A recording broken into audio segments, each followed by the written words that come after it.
The Pi Network is a mobile app that has been growing in popularity, and if you never heard about this application before, the Pi Network is pretty much a mobile app where you can mine cryptocurrency just by using your phone. This application is completely free, and it only takes about a second today to be able to mine Pi coins from your phone. You can think about this like a more accessible version of Bitcoin, because you don't have to buy expensive mining gears and all you really need is to use your phone and download the app from the App Store. If you want to sign up, make sure to use the invitation code Kalikali. Setting up your account can take less than a minute.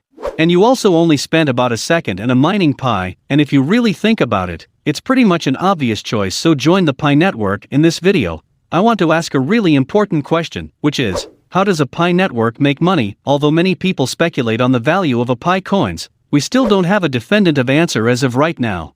And the Pi users on the network are only going to be able to receive their coins in 2022, therefore Pi coins aren't going to have any sort of value before that. This is good news and bad news for a lot of people, because it means that we're going to have to wait a long time before the coins are officially released, but it also means that we have a lot more time to be able to mine Pi coins. One thing you have to remember is that we can't mine any more coins, and once the coins are officially released, this means that unlike Dogecoin that was supplied, Pi coins is going to be capped. So if you remember anything from your economic class, this means that if demand goes up, the price of Pi coins will also go up. You can think about this concept just like getting your hands on a stock before the company goes IPO, for example. It's like getting your hands on Apple stocks before the company released their stocks to the public or make it available for people like us to purchase them from a consumer side. I think this is pretty cool because the network wants about a marketplace and also allow developers to create their own apps on the blockchain. This pretty much creates a decentralized economy on the internet that's not controlled by anybody. It also allows developers or freedom to use a blockchain and also Pi coins for any sort of purposes, including building a stock market app or casino and anything you can really think of. I'm truly excited by the future, or the Pi Network, and I think it's run by a pretty smart and intelligent people. The company behind the Pi Network is actually called the Pi Community Company. In my last video, we were able to find out a lot about this company by looking at lawsuits filed by one of its former employees. Basically, one of the former founders of the Pi Network sued the company for wrongful termination. If you want to know the whole story, and make sure to check on my last video. But basically he felt like he was unfairly treated while he was at the company, regardless of whether or not this is true. The document also revealed a lot about the financials of the company. We were able to see that the Pi Network raised a lot of money through something called a SAFE agreement. In the early days of the project, SAFE agreements stand for Simple Agreement for Future Equity. It was first created by a team at the White Company there, and it has been a pretty popular method for investing at the earlier stages of a company. In this situation, investors gave the Pi over $800,000 for the opportunity to convert that money into equity. In the later stages of this project, the reason they do this is because SAFE agreements reward these investors for taking on the risk of investing in earlier stage projects. They can convert that money into equity at a discounted price compared to everyone else.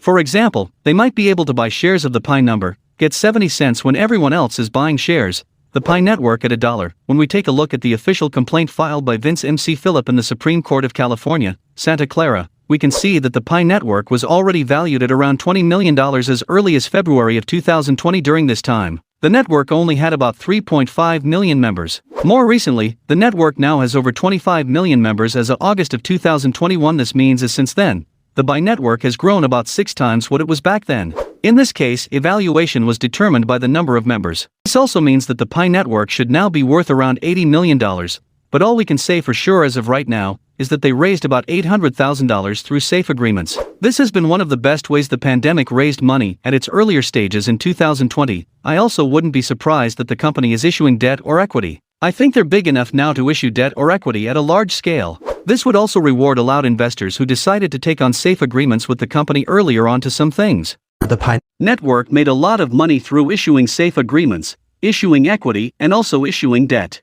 However, this is not all the ways that the Pi Network has been able to generate money. We also can't forget that the founders of the Pi Network also contributed a lot of money to this project earlier on. We know that about 100 million shares were issued and authorized before the lawsuit filed by Vince MC Phillip.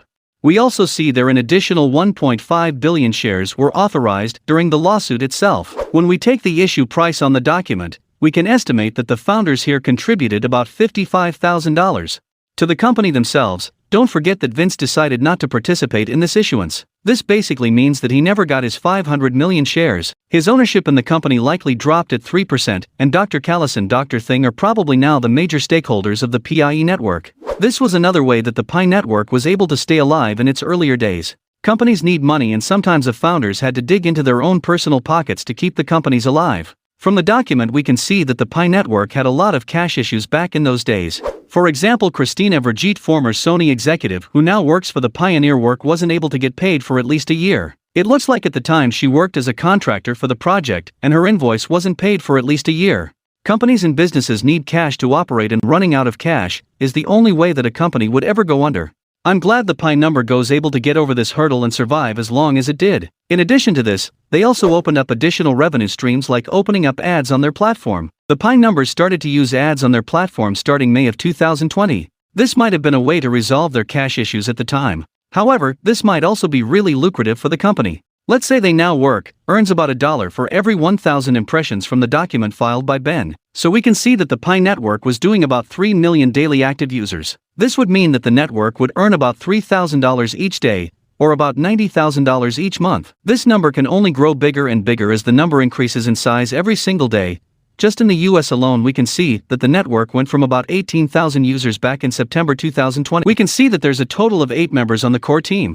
In addition to this, they also had to pay for contractors, and they also had to maintain the servers. Regardless, the company is going to be able to make a good amount of money to sustain itself by using ads.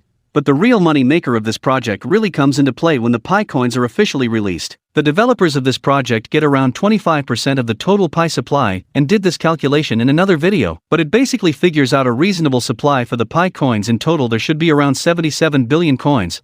A sense of developers here get around 25%. This would mean that they would take home about 15 billion coins, and the price of a Pi coin doesn't run $1.58. They would have a total of $24 billion with the Pi coins. This would make the founding members instant billionaires. The average person here would also benefit a lot, since they would have around $1,220 with the coin. Those who have 1,000 coins would make around $1,500.